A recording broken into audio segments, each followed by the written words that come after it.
오늘 우리가 나눌 아버지 하나님 거룩하신 말씀 신약성경 요한복음서 제8장 44절 말씀입니다. 오늘 우리가 나눌 아버지 하나님 거룩하신 말씀은 신약성경 요한복음서 제8장 44절 말씀입니다.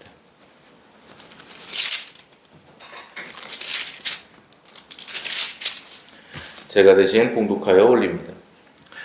너희는 너희 아비 마귀에게서 났으니 너희 아비의 욕심대로 너희도 행하고자 하느니라.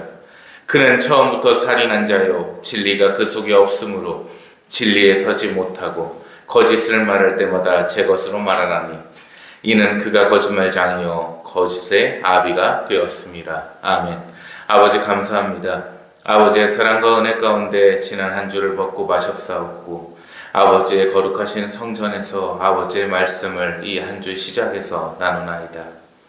아버지 하나님 거룩한 생명을 허락하시어 주셨음에 저희가 아버지께 영광을 올리지 못하고 온갖 죄 속에 빠져 지난 한 주를 보냈나이다.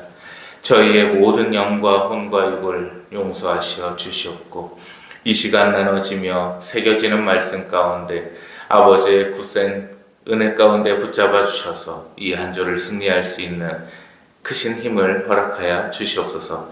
아버지께 감사와 찬양을 다시금 올리오며 우리 구주 예수 그리스도님 이름으로 기도 올리옵나이다. 아멘. 또 새로운 한 주가 이렇게 밝았습니다. 이제 12월에 말이 다가오고 또 2026년을 맞이하게 되는 시점에 왔습니다. 어때 지난 1년간 어떠셨는지 좀 여쭤보고 싶습니다. 나라는 계속 황폐해지고 있고 재명이는 계속 떠들고 있습니다. 자, 이 재명이가 성도 고치기 싫은데요. 이재명이가 그런 얘기를 했어요. 북한이 한국이 쳐들어올까봐 뭐 담을 쌓고 있다. 이런 이상한 헛소리를 했는데 참 기가 막혀서 뭐라고 해야 될지 모르겠습니다. 그러니까 6.25 참전영웅분들의 그 거룩하시고 고귀하셨던 희생에도 뭐라 드릴 말씀이 없을 것 같고 얘가 도대체 어떤 사상을 갖고 있는 앤지 그런 게 참 너무 의아스럽습니다. 이거는 어떤 정도나 선을 갖다 넘었다고 생각을 한단 말입니다. 어때 북한이 북침을 할까봐 걱정을 하고 있다. 6.25 전쟁을 누가 일으켰습니까? 서울대병원 학살 사건을 누가 일으켰나요? 제주 4.3 사건의 원인이 뭐였습니까? 이런 부분들을 봤을 때 더 이상 얘기도 하고 싶지 않을 정도로 TV를 틀었을 때 이 재명의 얼굴로 한번 꺼버리고 싶어요. 목사님, 어떻게 그렇게 목사님이 정치 편향적인 발언을 하십니까? 재명이 좋아하면 나가세요. 제가 막 욕을 하고 반말을 하고 싶은데 목사로서 그러지는 못하겠고 내가 이재명을 좋아한다. 재명이라고 그냥 환장을 한다. 이재 만세 이렇게 할 것 같으면요. 들을 필요가 없어요. 그냥 그네들은 스스로 직행하기를 바라는 거예요. 6.25 전쟁 참전영웅의 이강자 전 의원님의 손자로서 이런 발언을 들으니까 참 미치겠더라고요. 그런 세상에서 살고 있어요. 오늘 본문 말씀은요. 사람이 마귀에게서 났다는 말씀인데 그 전에 서론을 한번 들어가 보겠습니다. 유난히 한국인들이 많이 쓰는 단어 중에 같아요라는 단어가 있습니다. 뭐뭔 것 같아요. 예를 들면 기쁜 것 같아요. 좋은 것 같아요. 행복한 것 같아요. 예쁘신 것 같아요. 멋지신 것 같아요. 비싼 것 같아요. 자, 그럼 그 같아요는 same이라는 단어랑 유사한데 같지는 않습니다. 뭐뭐인 것처럼 보인다. 뭐뭐인 것과 비슷한 상태. 이런 거를 나타낸단 말이에요. 자, 그러면 이거를 보면서요. 뭐라고 얘기를 합니까? 컵인 것 같아요 라고는 안 하겠죠. 고프네요. 이렇게 얘기를 하겠죠. 젊은 세대도 고프라고 하면 못 알아들을 텐데 한 고프, 두 고프 얘기를 해요. 한 고프 하자 이런 식으로 얘기를 하듯이. 자, 그러면 정확한 사물이 있는데도 이거를 같아요 라고는 안 하죠. 그럼 이보다 더 정확한 게 뭐예요? 내 마음의 심정입니다. 자, 예를 들면요. 자, 내 통장에 갑자기 2천만 원이 꽂혔습니다. 꽁돈이 하나 꽂혔어요. 되게 기분이 좋죠. 기분이 좋은 것 같아요. 이렇게 얘기를 하는 게 아이러니한 거예요. 기분 되게 좋습니다. 돈 들어오면 항상 기분이 좋아요. 세상에 소중한 금이 세 가지가 있다. 순금하고 입금. 누가 송강호가 지금이라고 얘기를. 걔는 확실히 저 좌쪽에서 이렇게 노무현입니다 이런 거 찍는 애랑 비슷해요. 왜냐하면 그 사상을 가져서 그러지. 입금은 언제나 소중합니다. 지금은 별로 소중하지 않아요. 왜냐하면 지금 상태가 엄청나게 큰 상태면 모르겠지만 더 나은 내일을 준비를 해야지. 어쨌든 같아요라는 단어를 갖다가 내 심정에다 쓴다는 게 말이 안 된다. 왜냐? 자, 컵이라고 우리가 단정을 줬잖아요. 이건 컵이에요. 근데 이걸 제떨로 쓸 수도 있는 거고, 감히 선물이라서 좀 그렇지만, 여기다 국을 먹을 수도 있는 거고, 밥을 먹을 수도 있는 거고, 다양한 용도로 쓸 수가 있단 말이에요. 견과류를 담을 수도 있는 거고. 그런데 내 심정은 어때요? 이거보다 훨씬 더 확증적이죠. 내가 지금 기분이 좋으면 좋은 건데 좋은 것 같아요라는 단어를 쓴단 말이에요.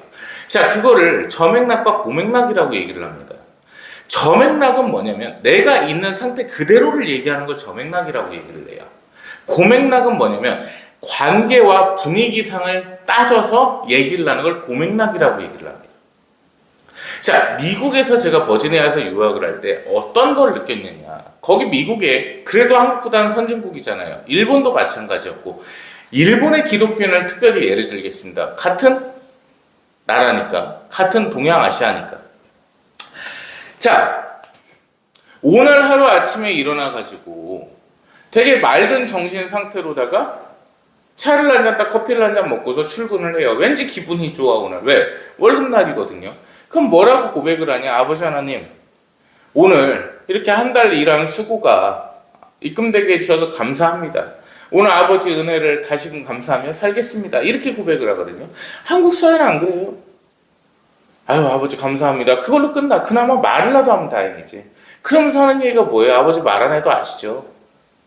자, 이게 고맥락이에요. 일본에서 고백하는 건 뭐예요? 저맥락입니다. 내 심정의 상태를 그대로 얘기하는 거, 그대로 느끼는 대로 말하는 거, 그게 저맥락이란 말이에요. 그럼 선진국으로 갈수록 뭐가 많냐? 저맥락이 많다는 겁니다. 분위기나 관계를 따지지 아니하고 내 심정 상태 그대로를 얘기를 해요. 자, 한 가지 중요한 예를 들겠습니다. 자, 제가 어디서 밥을 먹는데 불교 신자 3마리하고 밥을 먹어요. 그럼 얘들하고 밥을 먹으면서 나 이렇게 먹고 있다가 갑자기 통장에 한 1억이 입금이 됐어, 거래처에서. 기분이 되게 좋잖아요. 자, 얼굴에 웃음기가 안 사라져. 한국 사람들이 유난히 못하는 게 얼굴 표정이 숨겨지지가 않습니다. 그럼 물어보는 거예요. 아유, 대표님 뭐 좋은 일 있으세요? 그럼 이렇게 좀 수금 안 되던 데가 좀 됐네요. 아유, 되게 참 좋네. 이렇게 하고서 말아요. 이게 고맥락이에요. 저맥락으로 가면 어떻게 될까요? 아버지 하나님 은혜 가운데 이렇게 참 풍족해지고 내 통장에 잔고도 많아지고 너무 감사하네요, 진짜로. 이렇게 얘기를 한단 말이에요. 근데 이 저맥락으로 얘기를 왜 못하냐? 불교 신자들이니까. 걔들을 존중한다는 명분 아래 저맥락으로 가지 못해요. 고맥락에서 얘기를 하는 거예요. 그럼 이게 과연 옳은 거냐? 너무 잘못됐다는 겁니다. 왜? 있는 그대로를 얘기를 해야죠. 사도 바울 선생님 뭐라고 하셨나요? 사람이 마음으로 믿어 의에 이르고 입술로 고백하여 구원에 이르느니라. 아멘. 내가 아버지 하나님의 은혜 가운데 느낀 것을 그대로 고백하는 거, 그리고 남들에게 알리는 거, 그건 단순한 저맥락이 아니에요. 하나님께서 보시기에 가장 아름다운 고백이라는 겁니다.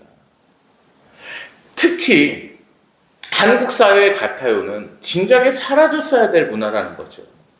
기분이 좋은 것 같아요. 이런 표현도 얼마나 많이 써요. 그냥 오늘 기분이 좋아요. 크리스천이면 아버지 하나님으로 인해서 아버지 하나님 은혜로 기분이 너무 좋습니다. 오늘 뭐 하기에 너무 좋은 날인 거예요. 너무 좋은 날인 것 같아요가 아니고 누군가를 갖다 봤을 때 되게 좋은 정장을 입고 나왔어요. 정장이 멋지신 것 같아요가 아니라 되게 멋지세요. 맞추셨나 보네. 요새 좀 경기가 괜찮으신가 봅니다. 이런 저맥락으로 가는 게 돼야죠. 그런데 오늘 이 얘기를 왜 꺼냈냐? 이 저맥락 속으로 얘기를 하는 게 남자가 많을까요? 여자가 많을까요? 여자가 많습니다. 여자는 절대 직접적인 표현을 하지 않습니다. 고맥락 중에서도 초고맥락이에요. 여자는 항상 돌려서 얘기를 합니다. 여자는 같아요라는 단어를 수없이 많이 쓸 수밖에 없거든요. 이건 아닌 것 같아요. 제가 좀 기분이 상하는 것 같아요. 상하면 상하는 거지. 왜 그렇게 많이 쓸까요? 그 이유가 뭔지 아십니까? 완벽주의입니다. 이 한국인들이 유난히 같아요라는 단어를 많이 쓰는 건요, 뭐에서든 척지지 않고 내가 완벽했으면 하는 불안감에서 나오는 거예요. 내가 기분이 좋아요 라고 얘기를 했을 때 너 이거 안 좋은 것 같은데 따지는 거를 싫어하는 거예요. 혹시라도 내가 틀렸을 상황을 가정을 해가지고 같아요라는 자기 보호적인 문장을 갖다 붙이는 겁니다. 자, 그럼 이 완벽주의는 뭐냐? 내가 하는 것은 모두 다 완벽해야 돼. 내가 하는 게 틀리면 안 되라는 단순한 생각에서 나오는 게, 그게 바로 깊게 들어가면 인본주의가 돼버리는 거예요. 근데 남자보다 여자가 그 말을 많이 쓸까요? 여자가 완벽주의가 심하다는 거예요. 다른 말로 하면 여자는 교만이 남자보다 높다라고 보는 겁니다. 아담과 하와의 선악과 사건에서 그랬습니다. 하와는 아담보다 훨씬 더 교만했어요. 그나마 아담은 옆에 있다가 같이 처먹기는 했지만 하와는 아예 교만이 하늘을 찔렀다 이 말입니다. 그래서 그런 거예요. 결국 여자는요, 그 하와의 못된 습성을 이어받은 유전자가 훨씬 더 높다는 말이 됩니다. 이 한국 사회에서 이런 얘기를 못해요, 교회에서. 왜? 여자 신도가 훨씬 많아요, 남자보다. 가르치기를 좋아합니다. 목사 부인들이 훨씬 더 많이 나서요, 목사보다. 교만하면, 너무 교만해. 여자가 여자답지를 못해. 성경 말씀에서 왜 여자가 가르치는 것을 허락하지 아니하고 교만치 말라고 말씀을 하셨겠어요? 유전자가 하와의 유전자라니까요. 자, 11세기부터 14세기까지를 대성당들의 시대라고 얘기를 합니다. 대성당들의 시대가 뭐였냐면 점점 높은 성당을 짓기를 원했어요. 대성당들의 시대가, 이 노래가요, 그 당시를 얘기를 하는 건데, 이 11세기부터 14세기까지는 성당을 어떻게 하면 더 높고 웅장하게 지을 수 있을까가 관건이었습니다.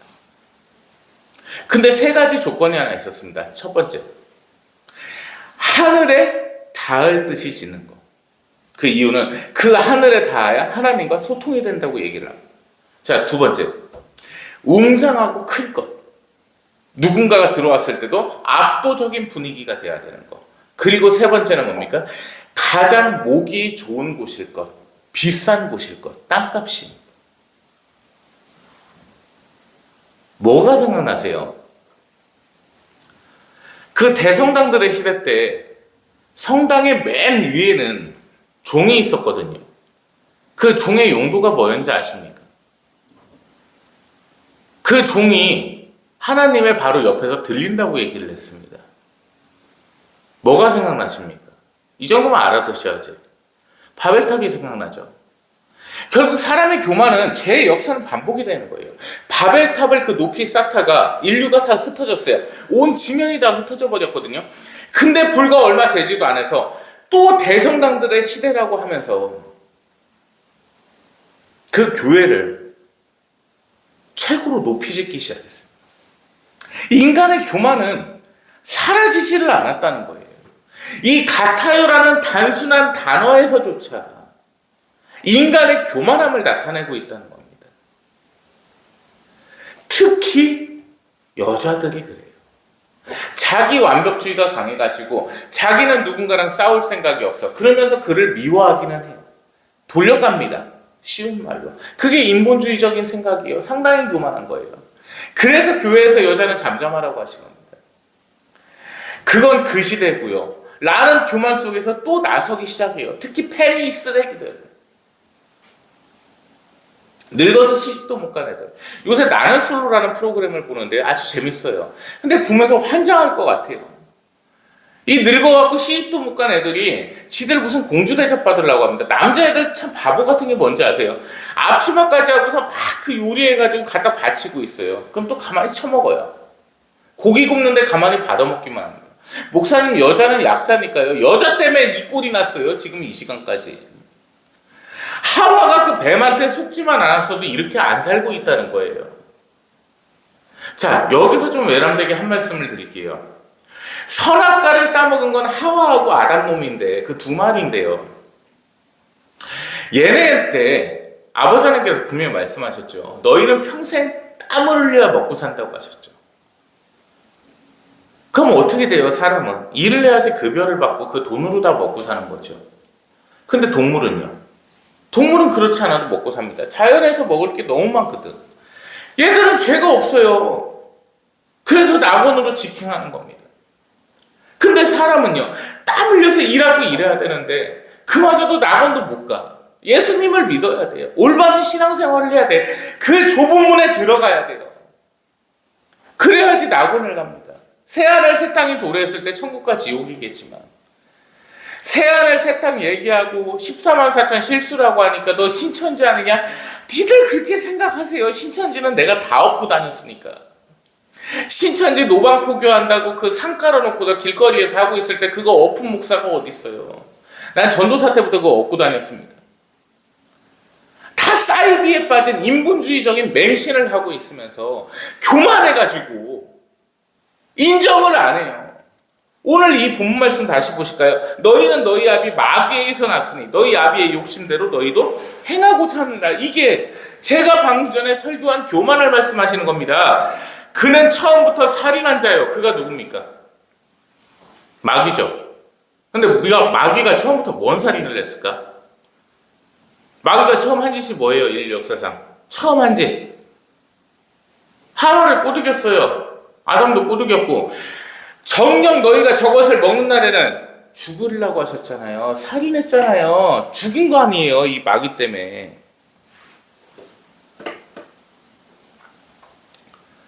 처음부터 살인을 했고 하나님을 대적했습니다. 그 마귀가 우리의 아버지라는 겁니다. 이걸 인정을 안 해요. 사람이 하나님의 속성대로 났으면 죄를 안 지켰죠. 근데 사람의 인류의 조상이 누구예요? 아담과 하와예요. 마귀예요. 아담과 하와를 갖다 왜 칭송을 하는지 모르겠어요. 마귀예요. 진짜 못된 놈들 아닙니까? 감성적으로 좀 좌파들 감성으로 제가 얘기를 하나 해드릴게요. 이 푸른 초장을 만들어주시고 모든 자연을 만들어주셨어요. 모든 열매들을 갖다 수고하지 않고 다 먹게끔 누리게끔 해주셨어요. 누가? 아버지 하나님께서. 단 한 가지의 약속만 지키라고 하셨어요. 저것만 먹지 마. 근데 모든 것을 다 노리면서 그거 하나를 못 참아갖고 그것까지 따먹어버립니다. 사람 새끼입니까 이게? 마귀 새끼 맞잖아요. 왜 그걸 인정을 안 해요? 교만해. 내 본향이 천국이래. 웃기는 소리 하지 마. 네 본향이 어떻게 천국이야? 네 본향은 수월이에요, 원래가. 원래 마귀한테서 났어요. 그러니까 그런 단어 하나하나, 신학문이나 찬송가나 이런 것도 교만함이 들어가 있다고. 내 본향은 천국이래요. 네 본향이 어떻게 천국이에요? 너는 마귀 새끼인데요. 이런 교만함 때문에 이 날까지 오게 됐다는 겁니다. 이어서 보실까요? 살인한 자여, 진리가 그 속에 없으므로 진리에 서지 못하고 거짓말을 할 때마다 제 것으로 말하나니. 이게 뭔 말씀이에요? 마귀가 어떻게 꼬셨어요? 아버지께서 저거를 왜 먹지 말라고 하시대? 저거 먹으면 죽는다고 하시던데. 아니야, 저거 먹으면은 네가 하나님처럼 된다. 진리가 아니잖아요. 거짓이잖아요. 근데 거짓을 지 것처럼 얘기를 합니다. 지가 해석을 한 거를 갖다가 원래 있는 진리처럼 얘기를 한다는 거예요. 그 말씀이. 한국 교회가 어때요? 교만함에 빠졌어요. 목사들이 교인들 삥 뜯어가지고 먹고 살아요. 그거에 가스라이팅 당해갖고 목사님 하고 있습니다. 이미 인본주의가 장악을 해버렸는데 거기 어디 진리가 있어요. 그러면서 그걸 진리라고 얘기를 합니다. 여자들이 다 나서고 있죠. 성경에는 당연히 위배되는 말씀들인데 당연히 위배되는 행동을 하고 있잖아요. 여자가 가르치기를 하고 목사 부인이 뭐 마도와이든지 뭔지 해가지고 뭐 그거 가르치고 있고, 청년들 예배를 갖다가 왜 목사 부인이 합니까 도대체? 수요 저녁 예배를 왜 목사 부인이 강대상 올라가고 연병을 떨어요? 뭐 하는 짓거리입니까? 내가 전라도를 왜 싫어하냐면 전주에 있는 한 집회소를 갔다 갔는데 합동측이거든요. 목사 마누라가 주일날 예배 끝나잖아요. 대예배 끝나면은 목사하고 두 마리가 둘이 서요. 그래갖고 이제 갈려갖고 줄을 서는데 그 앞에 가잖아요. 그냥 목사 마누라가 이렇게 손 얹고서 안수를 해요. 지가 병 고쳐준답니다. 굿사대기를 못 때린 게 제가 한이에요. 그때마다 참 순한 정우였거든요. 그때마다 좀 젊어가지고 그래도 좀 이렇게 상황과 분위기를 보면서 좀 고맥락으로 살았다고 해야 되나? 약간 그런 느낌이었단 말이에요. 지금은 이제 저맥락으로 살고 있죠. 교단에 바로 신고부터 해야지. 그게 인간의 교만함이 그냥 천하에 깔려버렸습니다. 지금 상태에서. 그래서 이 문제를 해결하시려고 예수님께서 오신 거예요. 사람이 계속 죄를 짓고 있으니까 그 압이 마귀로부터 이어져 가지고 계속 죄를 짓고 있고 아무리 홍수로 심판을 해도 알아듣지를 못하니까 예수님께서 오시는데 그게 그렇게 기쁘니? 얼마나 죄를 졌으면 하나님께서 성신을 입으시고 직접 이 땅에 내려오시는 말도 안 되는 일이 벌어졌는데 그게 기쁘냐는 말입니다. 성탄절이 다가오면 트리를 갖다 막 장식해놓고 기뻐갖고 환장들을 해요. 선물 주고받고. 세다의 새 요한께서 이 땅에 언약을 세우고자 오시는 그 두 증인 선지자께서 죽임을 당했을 때 선물을 주고받았다고 합니다. 크리스마스가 그렇게 돼버렸어요. 똑같습니다. 시대는 반복되고 역사는 반복되며 죄는 반복된다는 거예요. 예수님께서 이 죄 문제를 해결하시기 위해서 그 슬픈 장면이 생겼습니다. 이 땅에 오셨어요. 아버지 하나님께서 이는 내 사랑하는 아들이라 성령 하나님께서 비둘기의 형체로서 덮으셨어요. 예수님께서 걸어나오십니다. 세례를 받으시기 위해서. 이 장면을 기쁘게만 묘사를 하는데 정말 슬픈 장면입니다. 죄를 해결하러 오시는 하나님의 거룩하신 어린이. 만인이 그 앞에 무릎 꿇었더라라는 구절이 없어요. 사람에게, 사람의 자식에게, 그 선지자에게, 세례 요한에게 세례를 받으러 나오십니다. 하나님께서. 그걸 보면서 느껴지는 게 없습니까? 근데 그 성탄절이 그렇게 기쁘다고 그 선물을 주고받고 난리를 쳐요. 세상의 끝날에도 똑같다는 거예요. 그 죄의 역사가 반복이 됩니다. 그 두 증인이 음녀에게 무참히 죽임을 당했을 때도 기뻐서 선물을 주고받고 있다. 말구유에 놓으신 예수님이요. 하나님께서 그 말구유에 놓으셨다고요. 이 슬픈 장면을 갖다가 기뻐하고 있어요. 막 지들끼리 선물을 주고받고 지랄을 떨고 있어요. 한마디로. 이게 맞습니다. 우리 스가랴 13장 말씀입니다. 스가랴서 제 13장 2절과 3절 말씀입니다. 스가랴 제 13장 2절과 3절 말씀. 화면 띄워주십시오. 만군의 여호와가 말하노라. 그날에 내가 우상의 이름을 이 땅에서 끊어서 기업도 되지 못하게 할 것이며 거짓 선지자와 더러운 귀신을 이 땅에서 떠나게 할 것이라. 사람이 아직도 예언할 것 같으면 그 낳은 부모가 그에게 이르기를 네가 여호와의 이름을 빙자하여 거짓말을 하니 살지 못하리라 하고 낳은 부모가 그가 예언할 때 칼로 그를 찌르리라. 아멘. 이게 세상 말세입니다. 말세, 세상의 최후 심판 때의 말씀이에요. 그 근처에, 그 직전의 말씀입니다. 그때는 아버지 하나님의 거룩하신 은혜 가운데서 우상이 기억이 되지도 못합니다. 내가 우상을 섬겼다는 기억조차 하지 못해요. 그런 와중에서 하나님을 빙자해서 감히 예언을 하고 있다. 부모가 그 자식을 칼로 찔러 죽인다는 말씀이 나옵니다.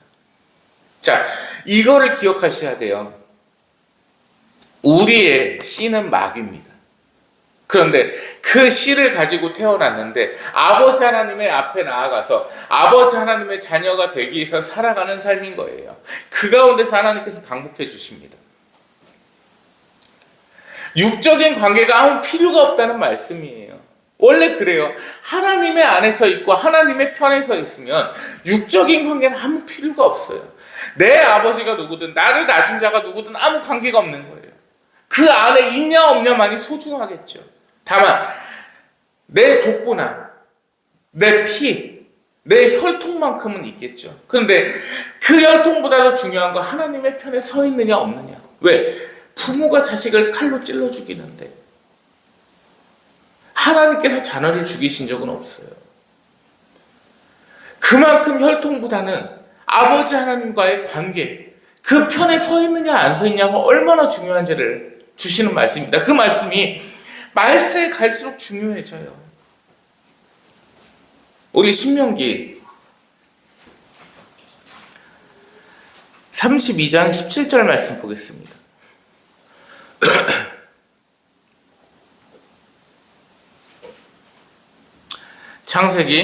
신명기 32장 17절 말씀. 그들은 하나님께 제사하지 아니하고 귀신들에게 하였으니 곧 그들이 알지 못하던 신들, 근래에 들어온 새로운 신들, 너희의 조상들이 두려워하지 아니하던 것들로다. 아멘. 자, 말세 사람이 어떻게 바뀌어요? 우상을 숭배하는데 귀신을 섬겨요. 뭐 우상 하나 만들어 놓고 그 앞에 가서 빌어요. 무서워하고 거기다 제사를 내요. 하나님은 잊어버린 지가 오래됐어요. 근데 그들의 정체가 뭐예요? 너희의 조상들은 두려워하지 않던 것들입니다. 신앙이 끊어짐을 의미해요. 그게 말세의 징조입니다. 하나님을 두려워하지 않고 귀신을 두려워해요. 그런데 초기 이스라엘 백성들이 믿음이 충만할 때는 어땠습니까? 하나님을 두려워하고 이 귀신들 우상들은 두려워하지 않았어요. 거꾸로 역전이 돼버리죠. 그게 말세의 징조라는 거죠. 오늘 마무리 말씀입니다. 다니엘서 제9장 25절, 26절, 27절입니다. 다니엘서 제9장 25절, 26절, 27절 말씀입니다. 자, 잘 따라오세요. 그러므로 너는 깨달아 알지니라. 예루살렘을 증건하라는 영이 날 때부터. 자, 영이 날 때부터를 어떻게 해석을 해야 됩니까? 예루살렘을 증거하라는, 증건하라는 영이 날 때부터. 예루살렘이 무너졌어요. 신앙이 무너졌어요. 이스라엘 백성들이 무너졌음을 의미합니다. 그것을 세우시기 위해서 영이 나십니다. 무슨 영이 나십니까? 거룩하신 성령께서, 성자 하나님께서 이 땅에 오십니다. 그 말씀을 의미를 해요.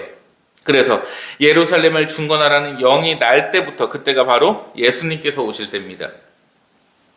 기름 부음을 받은 자, 곧 왕이 일어나기까지. 맞죠? 예수 그리스도십니다. 그 왕은요, 예수님밖에 안 계세요.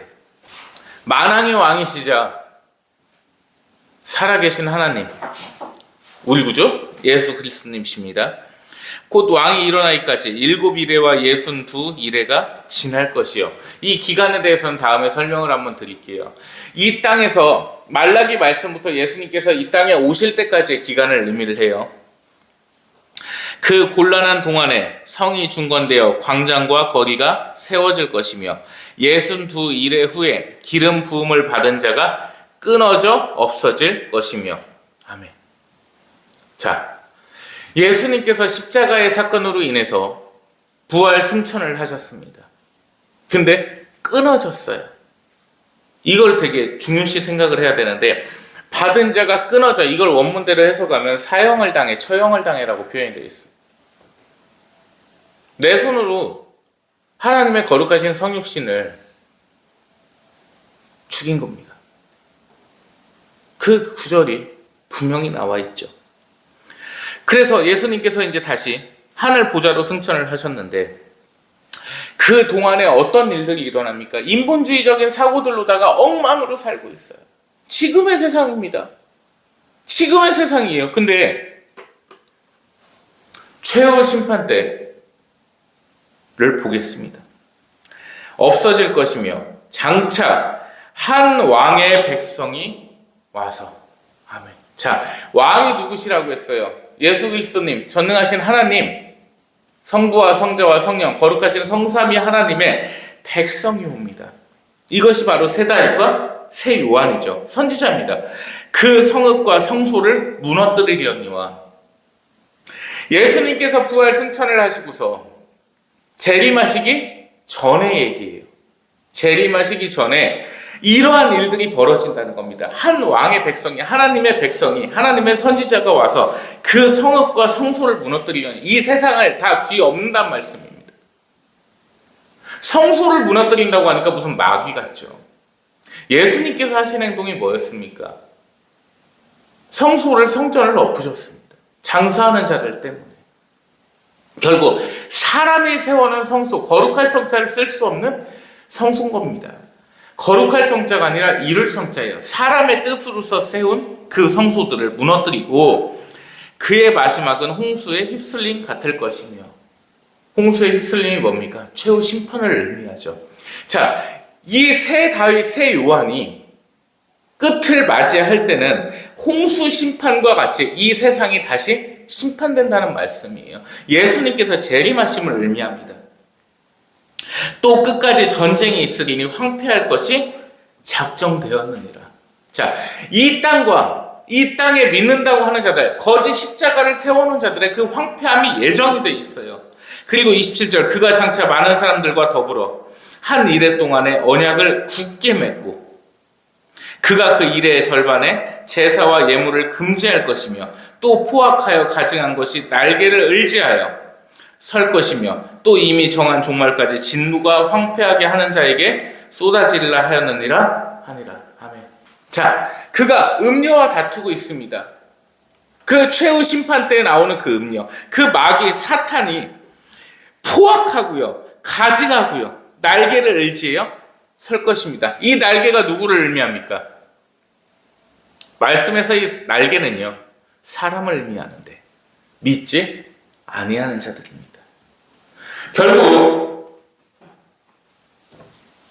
이 최후 심판까지 예수님께서 재림하시고, 이 땅이 최후의 심판 속에서 새 하늘과 새 땅으로 창조되는 날, 그 새 땅은 지옥이고요, 새 하늘은 천국이죠. 그때까지 결과가 이미 성경에 다 나와 있다는 겁니다. 결국 이 성탄절을 맞이하는 자세가 어때야 될까? 인간의 죄성 때문에, 버리지 못하는 마귀의 씨앗 때문에 하나님과 대적을 하게 되고, 예수님께서 이 땅에 오시는 슬픈 결과가 나타났음에도 불구하고 그걸 깨닫지 못하고 선물을 주고받고 있다, 기뻐하고 있다.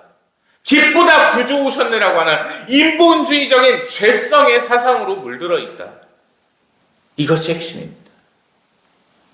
오늘 구절들이 한 7개 정도 되는데요, 과연 성탄이 누구를 위해서였을까?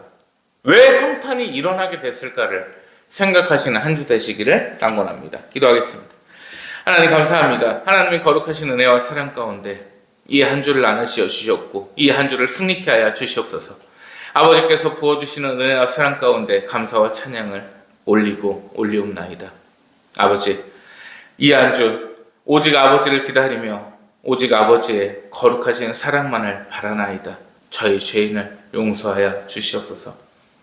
더욱이 아버지 하나님, 국가를 위하고 국민을 위했던 윤석열 대통령, 우리 윤석열 형제를 기억하셔서 그가 하나님 앞에 진정된 회개 속에서 나아올 수 있도록 역사하시어 주시옵고, 그가 고통 중에 있는 하루하루 가운데 아버지께서 불쌍히 여겨주시옵고 자비를 베풀어 주셔서 그가 그 고통을 이제는 면케하여 주시옵고, 다시금 아버지 하나님 앞에서 이제는 새로운 마음 가운데 이 나라를 통치할 수 있는 기회를 허락하여 주시옵소서.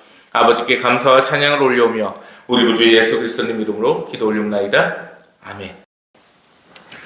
이제는 우리를 죄에서 구원하시며 언제까지 우리를 사랑하시는 아버지 하나님의 무한하신 은혜와 우리를 위해 이 땅에 오셔서 몸소 고초를 겪으시며 우리를 사랑하신 예수 그리스도님, 성자 하나님의 크신 은혜와 언제나 우리를 이끄시며 베푸시며 인도하시는 성령 하나님의 무한하신 은혜가 이 시간 하나님 앞에 엎드려 내가 죄인임을 깨닫고 하나님의 편에 서기 위해 노력하는 하나님의 거룩한 백성들 머리 위에, 특별히 윤석열 형제와 김건희 자매 그 둘의 머리 위에 이제부터 영원토록 무토록 항상 함께 계실지어다.